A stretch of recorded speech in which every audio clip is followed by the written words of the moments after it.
প্রিয় ছাত্রছাত্রীরা, প্রতিদিনের ন্যায় আজকেও তোমাদের জন্য অর্থাৎ এবছর 2026 সালে যারা মাধ্যমিক পরীক্ষা দিচ্ছ তাদের জন্য 4 নম্বরের একটি প্রশ্ন নিয়ে এসেছি।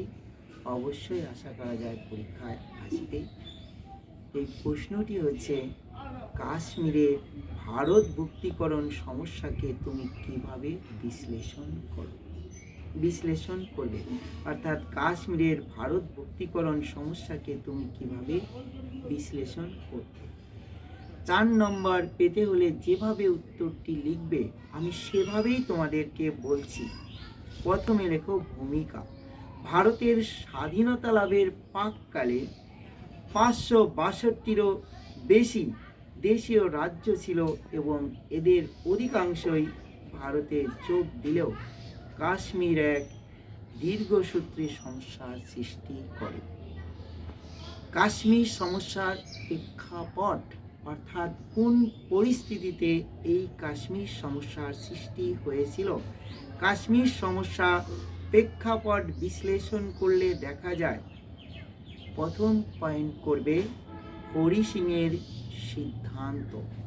কাশ্মীরের রাজ্য ছিল স্বাধীন এবং এই রাজ্যের রাজা হরি সিং ছিলেন হিন্দু, কিন্তু তার অধিকাংশ প্রজাই ছিল মুসলিম।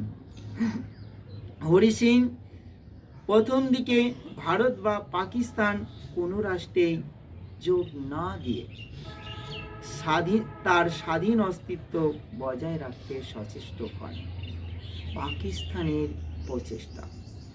রাজনৈতিক, ভৌগোলিক, অর্থনৈতিক দিক দিয়ে কাশ্মীর খুব গুরুত্বপূর্ণ অঞ্চল হয় পাকিস্তানের গভর্নর জেনারেল মোহাম্মদ আলী জিন্নাহ কাশ্মীরকে পাকিস্তানের অন্তর্ভুক্ত করতে সচেষ্ট হন। শেখ আবদুল্লাহর ভূমিকা। কাশ্মীরের প্রধান রাজনৈতিক দল ন্যাশনাল কনফারেন্সের সভাপতি শেখ আবদুল্লাহ কাশ্মীর ভারতভুক্তির পক্ষে জনমত গড়ে তুলেছিলেন। পাক আক্রমণ।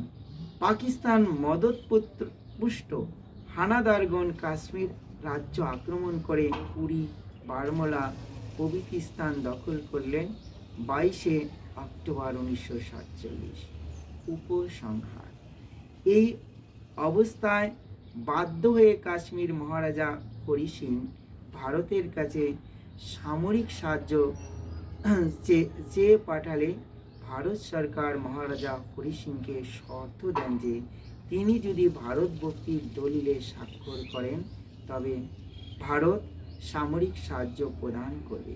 এই অবস্থায় মহারাজা হরি সিং শর্ত সাপেক্ষ ভারতে যোগদান করেন 26 অক্টোবর 1947 খ্রিস্টাব্দে। 47 খ্রিস্টাব্দে। এরকম ভিডিও পাওয়ার জন্য তোমরা আমার অর্থাৎ এসিবি স্যারের ইউটিউব চ্যানেল এবং অতুল চন্দ্র বিশ্বাস স্যারের ফেসবুক পেজটি ফলো করবে, লাইক, কমেন্ট, শেয়ার করবে।